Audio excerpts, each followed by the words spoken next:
Guy Berryman, world champion of Coldplay. Congrats on the world tour. The Music of the Spheres world tour has sold more than 6 million tickets. That's hard to get your head around. That's a lot, isn't it? That's great. It is and you know a lot. what's great about that is also that means there's 6 million trees planted, because we have an initiative which is 1 tree per ticket. So that's pretty cool. That's super cool. And you announced just this week the 4 U.S. dates so far on the tour. Seattle, Vancouver, BC, San Diego, and the Rose Bowl in L.A. And tickets go on sale tomorrow morning at 10 o'clock. So how's it going? When did the tour begin? Well, March of last year, March of 21. So we started in Central America and Latin America, and then we've been quite a few places since. But then it's restarting again this year. We head to Brazil shortly, and then all around Europe, and then head to the West Coast in September. So it must have felt great to get back on stage after being locked down like the rest of the world for so long. Are audiences different, do you feel like, post-pandemic? I think everybody was really excited to just, be out and about and being together in one space. And we were certainly very happy to be able to bring everybody together after such a long period of isolation and through the pandemic. And of course, the last album that we made was never designed to be an album that we toured. So we really, I think the last time we were out playing big shows was 2017. So we were happy to be back out there doing it and standing in a space in front of lots of our fans. So you guys formed, what was it, 1996 is when Coldplay started making music together? That's when we met. I was 97, early 97. So at this point in your careers and in your lives, when you go on stage, even though you're in front of 50,000 people, do you get any jitters, or is it just no big deal? I think we just get super excited. I mean, if we weren't prepared, if we didn't, if we hadn't kind of practiced, if we hadn't made, put the time and the effort into kind of making the production great, making the set list great, then I think you get nervous. But because we're confident that we've got everything kind of lined up and we're happy with the way that the show is, we just get super excited before the show, and we're so happy to walk on stage and start playing.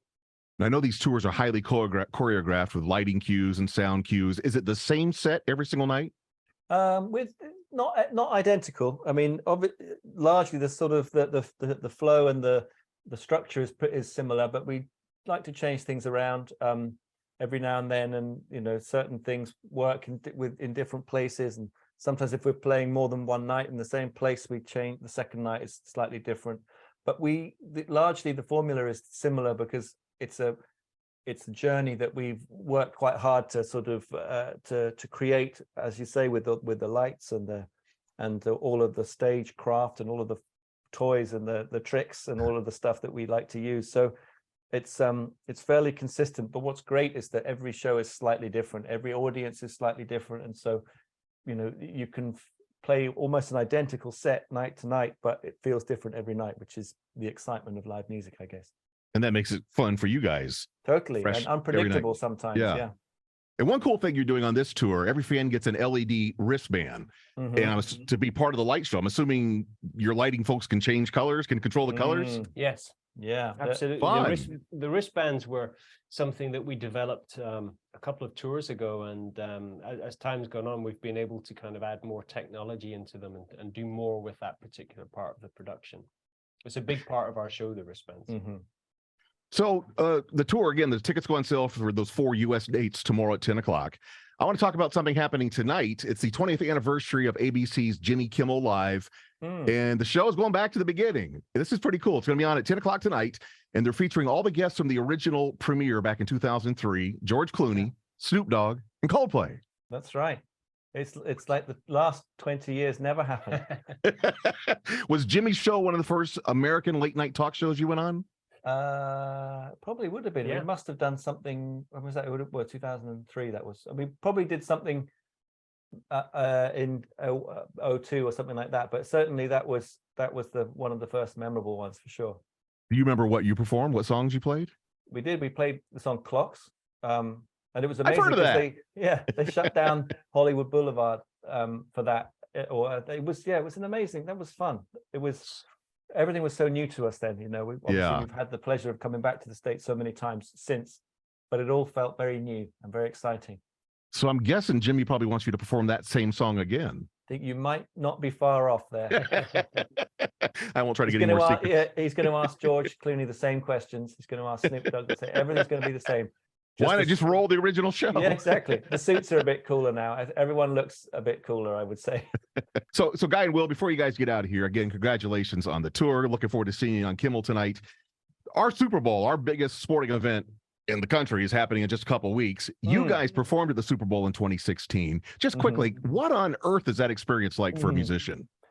Well, it's incredible, and it was a huge honor to be asked, but highly stressful, I would imagine.